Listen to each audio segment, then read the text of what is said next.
Hi friends, स्वागत है आपके अपने चैनल गोल्डन करियर क्लासेस में। मैं कुमार अंबुज एक बार फिर से उपस्थित हुआ हूँ। फ्रेंड्स, आज का टॉपिक है कि लॉकडाउन में घर बैठे प्रतियोगिता परीक्षा की तैयारी कैसे करें। फ्रेंड्स, आज अभी बहुत ही महामारी जैसा रूप एक विकराल ले चुका है कोरोना वायरस, जो कि आप सब जानते हैं। ठीक है, इस सिचुएशन में हम घर बैठकर कैसे प्रतियोगिता परीक्षा की तैयारी करें, इस टॉपिक पर आज चर्चा करने वाले हैं।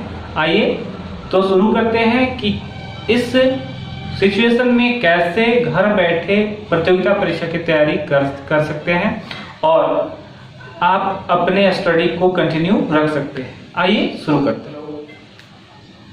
चलिए फ्रेंड्स, यहाँ पर जैसा कि आप देख रहे होंगे कि हमने दो चार्ट बना रखा है, एक न्यू स्टूडेंट्स के लिए और एक ओल्ड स्टूडेंट्स के लिए। फ्रेंड्स, आप लोग ये समझ नहीं पा रहे हो कि ये चार्ट किस लिए है। मैं बता दूं कि ये नए स्टूडेंट्स के लिए जो हाल फिलहाल में करेंट तैयारी कर रहे हैं, जैसे कि 10+2 पास करके निकले हैं और कॉम्पिटिटिव एग्जाम्स की तैयारी, यानी कि कोई भी आप जैसे डिफेंस लाइन जो हो गया, रेलवे हो गया, एसएससी हो गया, बैंकिंग हो गया, इसकी तैयारी नए स्टूडेंट्स कर रहे हैं 10+2 करने के बाद। और ओल्ड स्टूडेंट ऐसे हैं जो कि पहले से तैयारी कर रहे हैं, यानी कि जिनका टास्क कोर्स कंप्लीट हो चुका है, जैसे मैथ्स रीजनिंग का क्लास कर चुके हैं किसी भी इंस्टीट्यूट में। ठीक है, वो उनके लिए है।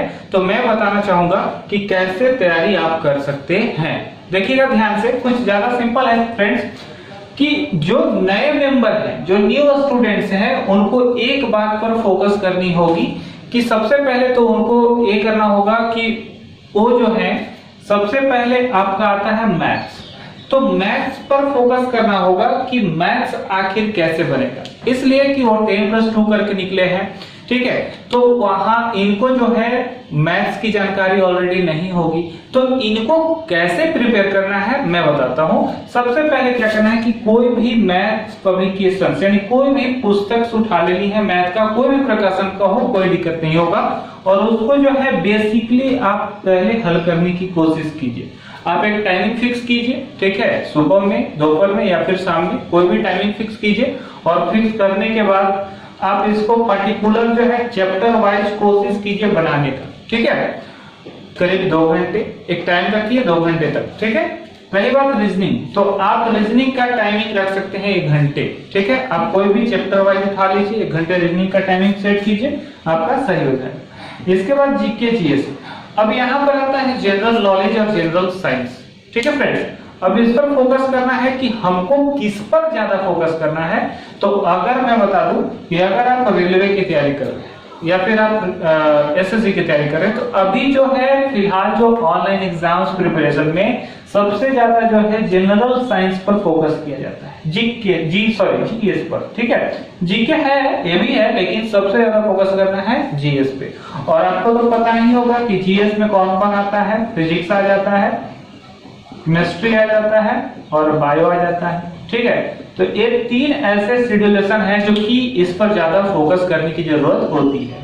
पर्टिकुलर आप फिजिक्स, केमिस्ट्री और बायो लेकर चलिएगा ज्यादा से ज्यादा, यानी कि मोर देन 40% क्वेश्चंस 50% क्वेश्चन, यानी आधा क्वेश्चंस इसी से रिलेटेड आपको रहेंगे। इसमें आते हैं न्यूमेरिकल, बहुत सारे कंपाउंड्स आते हैं। ठीक है, बहुत सारे आपका बायोलॉजिकल आते हैं यूनिट्स। ठीक है, तो आप इसको फोकस कीजिएगा। ये तीनों कर लेने के बाद लास्ट में आपका आता है प्रैक्टिस सेट। अब प्रैक्टिस सेट की बात की जाए तो सबसे पहले एक चीज ध्यान दीजिएगा कि प्रैक्टिस सेट में क्या होती है कि अगर आप सपोज आप रेलवे की तैयारी कर रहे हैं, यानी कि रेलवे आप मान के चलिए एनटीपीसी की तैयारी करें, अभी जो आने वाला है, तो एनटीपीसी की तैयारी करें तो आप एक शेड्यूल बनाइए कि एक दिन में मिनिमम कम से कम हो तो 1 सेट जरूर मारा कीजिए। ठीक है, यानी कि 1 सेट मारने में करीब ड्यूरेशन रहता है आपका 90 मिनट का, यानी 1.5 घंटे का। ठीक है, लेकिन आप घर बैठे ले लीजिए 1 घंटे टाइमिंग बनाइए, फिक्स टाइम 1 घंटे सेट मारिए। सेट मारने के बाद उसका स्कोर चेक कीजिए, ठीक है, खुद से।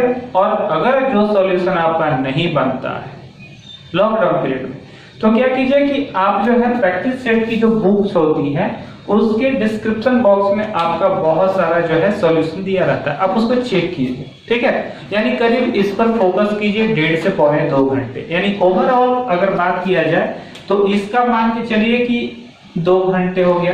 ठीक है, इसका मान के चलिए 1 घंटे हो गया, और इस पर मान के चलिए 2 घंटे हो गया, और इस पर मान के चलिए 2 घंटे, इस पर भी ले लीजिए। तो 2 2 4 1 5 से 2 7 घंटे, अप्रॉक्सीमेटली 6 से 7 घंटे हार्डवर्क कीजिएगा कंटिन्यू, ठीक है। तो आपका जो है बेस्ट होगा, ठीक है। ये हो गया न्यू स्टूडेंट्स के लिए। अब आते हैं ओल्ड स्टूडेंट्स के लिए फ्रेंड्स, कि पुराने स्टूडेंट्स के लिए क्या करना होगा। पुराने स्टूडेंट्स के लिए ज्यादा कुछ करने की जरूरत नहीं है। एक ऐसे स्टूडेंट्स होते हैं जो कि ऑलरेडी मैथ्स और रीजनिंग का कोचिंग कोई भी कॉम्पिटिटिव क्लास में जाकर एक कर चुके होते हैं, ठीक है। तो अब जो है इनको पार्टिकुलर मैथ्स और रीजनिंग के बुक से चैप्टर वाइज बनाने की कोई जरूरत नहीं है। टाइम को बचाइए।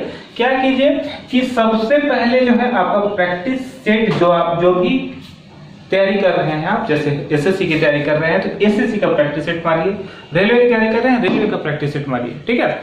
और एक चीज फोकस करेंगे फ्रेंड्स कि आपका प्रैक्टिस सेट में जो मैथ्स और रीजनिंग आते हैं, ठीक है, आप पार्टिकुलर इन्हीं का तैयारी करेंगे, ठीक है। यानी कहने का मतलब कि प्रैक्टिस सेट में जो आपका मैथ्स आता है चैप्टर वाइज, ठीक है, जो कि मान लीजिए प्रैक्टिस सेट नंबर 1 हल कर रहे हैं, तो प्रैक्टिस सेट नंबर 1 हल में आपका जो क्वेश्चंस मैथ्स से रिलेटेड आया, ठीक है, विभिन्न टाइप के मैथ्स होंगे, उसमें हर एक चैप्टर से मैथ इंक्लूडेड रहेंगे।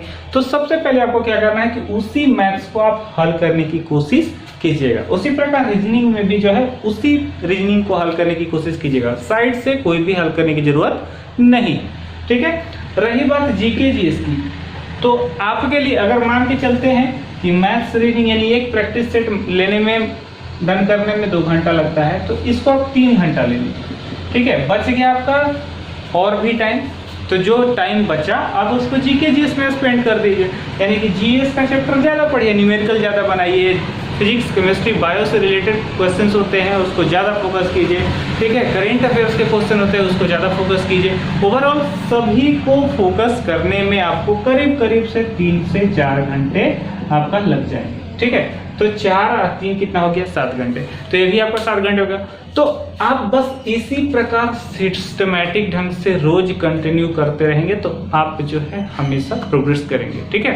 और दूसरी बात कि आप लर्निंग में रहेंगे, तो कभी भी आपकी क्लासेस जब ओपन होगी, ठीक है, तो आपको प्रॉब्लम्स नहीं होगी, ठीक है। मुझे पता है कि जब लॉकडाउन के सिचुएशन में घर पे पढ़ाई कंटिन्यू नहीं हो पाता, लेकिन आप अगर इसको शेड्यूल या सिस्टम वाइज बना के चलेंगे तो मैं दावा करता हूं कि आपकी पढ़ाई जो है बीच में ब्रेक नहीं होगी। उम्मीद करता हूं फ्रेंड्स आप लोग को समझ में आया होगा।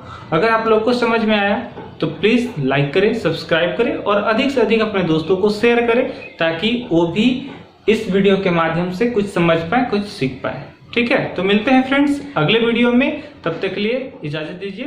Thank you.